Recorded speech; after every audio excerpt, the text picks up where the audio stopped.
और आने वाले समय में जो हमारी प्राथमिकताएं हैं उनके बारे में आपको मैं बताना चाहूँगा कि महिला सुरक्षा माननीय मुख्यमंत्री जी की एक बड़ी प्राथमिकता रही है, तो उसमें और अधिक कार्य करने की दृष्टि से हम सबसे पहले जयपुर शहर में एक सर्वेक्षण कराएंगे महिला सुरक्षा को लेके, और उसके आधार पे जहाँ पे हमें और अधिक सुरक्षा व्यवस्था सुनिश्चित करनी होगी उसको हम करेंगे। साथ ही साथ इसी तरह का समान कार्रवाई अन्य बड़े शहरों से प्रारंभ करके हम हर डिस्ट्रिक्ट में अपने पुलिस अधीक्षक गणों के माध्यम से कराना चाहेंगे।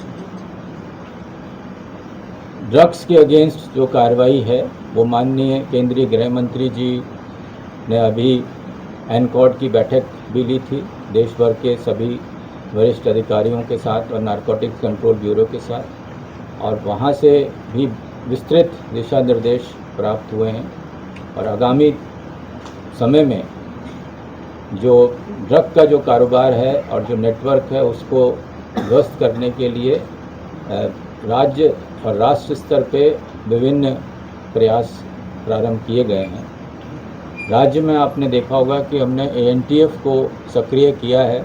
एक IG, एक DIG और एक SP रैंक के अधिकारी वहाँ पर गत समय तैनात किए गए हैं, और 16 जिलों में हमारी चौकियाँ जो ANTF की हैं उनको सक्रिय किया गया है, जिसके परिणाम भी आने लगे हैं।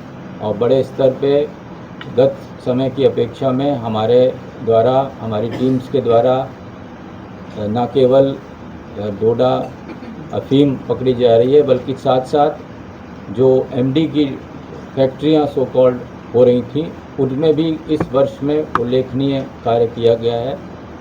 साथ ही साथ कई जिलों में आपने देखा होगा जो अपराधी इसमें लिप्त थे उनके प्रॉपर्टीज़ को भी ध्वस्त करने की कार्रवाई की जा रही है। आने वाले समय में जो एक विशेष फोकस है अपराध नियंत्रण में वो इस बात का भी रहेगा कि न केवल अपराधियों के विरुद्ध प्रभावी कार्रवाई हो, बल्कि साथ साथ उनको आर्थिक लाभ से भी पूर्णतः वंचित किया जाए। तो जहाँ जहाँ भी उनका कोई फाइनेंशियल बेनिफिट अगर उनको मिला है और उससे यदि कोई आपराधिक कमाई से कोई संपत्ति अर्जित हुई है तो उसको चिन्हित करके उसके विरुद्ध सख्त कार्रवाई की जा रही है। इस संबंध में ऑलरेडी आपने देखा होगा कई स्थानों में हमारे अधिकारियों ने इसमें कार्रवाइयाँ की भी हैं। साइबर क्राइम एक दूसरा विषय है जो कि आज आम नागरिक को बहुत व्यथित करता है। 1930 जो कॉल सेंटर है जिस पे नागरिक अपनी शिकायत दर्ज कर सकते हैं, उसके लिए माननीय केंद्रीय गृह मंत्री जी और मुख्यमंत्री जी ने निर्देशित किया था कि उसकी लाइन जो है वो बढ़ाई जाए ताकि कोई भी कॉल आए तो वो समय पे अटेंड हो, क्योंकि इसमें समय बहुत महत्वपूर्ण होता है। यदि किसी व्यक्ति के साथ फाइनेंशियल फ्रॉड हो रहा है तो उसके नुकसान को रोकने के लिए त्वरित कार्रवाई अपेक्षित होती है। तो उस क्रम में हमने ऑलरेडी 16 लाइनें बढ़ाई हैं। गत समय में 16 लाइनें हमने पिछले 3 हफ्तों में हमने इसमें वृद्धि करी है, और उसका एक नतीजा ये रहा है कि जो कॉल अटेंड करने का हमारा प्रतिशत था वो 90% से तो लगभग 100 के आसपास, यानी कि अब कोई भी कॉल आ रही है तो हम उसको समय पे अब हम अटेंड कर पा रहे हैं। साथ ही साथ बैंक अधिकारियों से समन्वय करके उनके नोडल ऑफिसर्स को भी हमने अपने साथ अपनी टीम के साथ जोड़ा है ताकि संबंधित बैंक में भी त्वरित रूप से सूचना जा सके, और जिसका भी अकाउंट में कोई ट्रांजैक्शन का मूवमेंट हो रहा था तो उसको समय रहते रुकवाया जा सके। तो 1930 को और मजबूत किया जा रहा है। माननीय मुख्यमंत्री जी ने इस वर्ष R4C की जो घोषणा की है उसको हम क्रियान्वित करने के लिए हमने कार्रवाई शुरू कर दी है।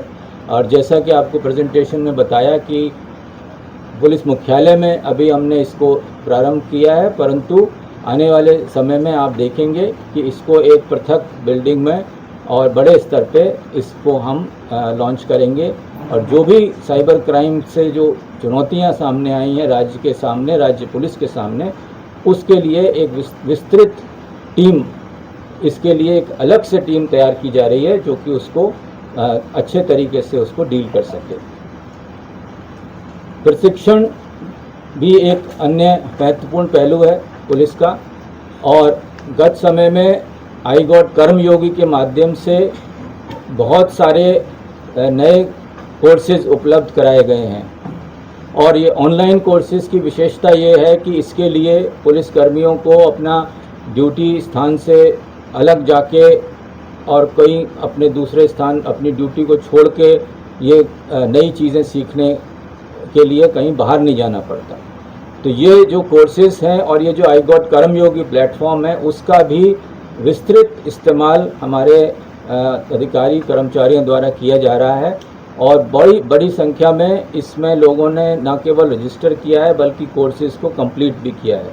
और इस पर हमारा लगातार फोकस है कि जहां आवश्यक है वहां पे एकेडमी बेस्ड ट्रेनिंग हो, और जहां पे नहीं जा पा रहे हैं लोग, वो ऑनलाइन ट्रेनिंग कोर्सेज कंप्लीट करके अपनी स्किल्स को बढ़ा सकें। अब जो ट्रेनिंग कोर्सेज हो रहे हैं, आज ही हमने नए आरपीएस के बैच की ट्रेनिंग शुरू की है, उसमें भी परिवर्तन लाया गया है। एक मॉड्यूलर ट्रेनिंग की व्यवस्था की गई है। जो केंद्रीय गृह मंत्रालय ने जो नवीन सिलेबस तैयार किया था विस्तृत एफर्ट्स के साथ में, तो नया सिलेबस भी राजस्थान शायद पहला राज्य है जहाँ पे हमारे जो सीधे भर्ती के जो आरपीएस अधिकारी हैं उनको हम जो नवीन सिलेबस तैयार किया गया है उसके आधार पर ही अब हम ट्रेनिंग देंगे, जिसमें न केवल कुछ नए विषय शामिल किए गए हैं बल्कि साथ ही साथ ट्रेनिंग की पद्धति में भी बहुत बड़ा बदलाव किया जा रहा है। त्वरित घटनाएं हुई इससे लॉ एंड ऑर्डर पर सवाल खड़े किए, कानून व्यवस्था और बेहतर हो, अपराधियों में खौफ पैदा हो, इसके लिए क्या करें? भरतपुर में अभी एक रिसेंट इंसिडेंट हुआ है जिसके लिए हमारी टीम लगी हुई है। और आपने कहा कि और घटनाएं हुई, तो जो भी घटनाएं हुई हैं आपने देखा होगा उसमें अपराधी नॉर्मली 24 से 48 घंटे में हमारे पुलिस टीम द्वारा पकड़े जा रहे हैं। तो बहुत शायद ही कोई घटना ऐसी होगी जिसको अभी हमारे लोग उसको नहीं खुलासा कर पाए हैं। और भरतपुर वाली घटना है, इसको भी हम वर्कआउट करेंगे। तो इक्का दुक्का इंसिडेंट्स से कानून व्यवस्था का प्रश्न उठाना ठीक नहीं होता, पर हमारे ये प्रयास है, हम तो यही चाहेंगे कि कोई भी इस तरह का नहीं हो। और हमारी टीम और हमारा पूरा प्रयास यही रहता है कि कहीं भी कोई इस तरह की अप्रिय घटना ना हो। परंतु अगर कहीं इस तरह की कोई घटना होती है तो उसको किस तरह से जल्द उसका खुलासा हो और सख्त से सख्त कार्रवाई हो, उसके लिए हमारी पूरी टीम प्रतिबद्ध है। सर, मेरे दो सवाल है। मेरा नाम रवि तिवारी है, मैं राजस्थान पत्रिका से हूँ कि अपन साइबर ठगी पे काम तो सर बहुत करते हैं, लेकिन अभी भी लोगों की मानसिकता ये है कि अगर 50,000 हमारे गए हैं या 1 लाख रुपए गया है तो पुलिस इतनी गंभीरता से नहीं लेती, क्योंकि राशि छोटी है। तो इसको लेके सर जो उनकी मानसिकता है, इसके लिए कितना जन जागरूकता कार्यक्रम चला रहे हैं? देखिए, 5 लाख से यदि अधिक का फ्रॉड हुआ है तो उसके लिए तो आपने देखा होगा कि ऑटोमेटिक अब एफआईआर दर्ज हो रही है। वो कंप्लेंट अगर आएगी 5 लाख से अधिक नुकसान की तो एफआईआर की व्यवस्था हो गई है। और उस संबंध में इस वर्ष में काफ़ी एफआईआर हमारी स्वतः दर्ज हुई है। इसको धीरे धीरे हम 1 लाख तक लाएंगे कि 1 लाख की अमाउंट का भी अगर किसी के साथ कोई नुकसान हुआ है तो उसकी भी एफआईआर ऑटोमेटिकली दर्ज हो जाए। तो ये तो हमारी तरफ से व्यवस्था है। बाकी आम जनता को हम यही चाहेंगे कि कोई भी अगर अपराध किसी के साथ हुआ है तो उसकी अगर सूचना देंगे तो हम संबंधित अपराधी तक पहुंच पाएंगे और उसके खिलाफ कार्रवाई होगी, तो उसको दूसरे अपराध से या बाद में बड़े अपराध करने से रोका जा सकता है। तो छोटा बड़ा अपराध नहीं होता, अपराध अपराध होता है। और हमारे लिए सारे अपराध जो है उतने ही महत्वपूर्ण हैं, उनको हम उतनी ही गंभीरता से लेते हैं। तो आपको जहाँ भी किसी के साथ कोई घटना होती है तो उसकी सूचना अगर हमें मिलेगी तो हम उस पर और प्रभावी कार्रवाई कर सकेंगे। हथियारों के मामले में जो ड्रग पार्टियों और हथियारों के मामले में पाकिस्तान कनेक्शन है, शहजाद भट्टी का नाम लगातार आ रहा है, उसको लेकर नेटवर्क खत्म करने को लेकर क्या किया जा रहा है? दोनों मामलों में एक एडीएस में खासकर रेड की, कितने लोगों को अरेस्ट किया गया? एडीजी एटीएस बैठे हैं, वो कुछ इस बारे में बताना चाहेंगे। इंटेलिजेंस ऑफिसर से PIO बोलते हैं, वो है। और ये लोग कोशिश करते हैं कि सोशल मीडिया के थ्रू जो लोग इनसे जुड़ सकते हैं उनसे जुड़े, उनको कुछ प्रलोभन दे। बेसिकली कोशिश करते हैं कहीं की फ़ोटो करवा दे, कहीं वीडियो करवा दे, या अगर हथियार भेजने के लिए अगर प्रयास करेंगे। अभी तक इनकी एक भी प्रयास कोई सफल नहीं हो पाया।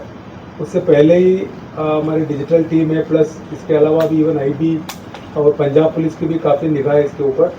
और जितने भी जो लोग हम क्या करते हैं, जैसे भी हमारे पास सूचना आती है तो हम लोग रेड करते हैं, चेक करते हैं।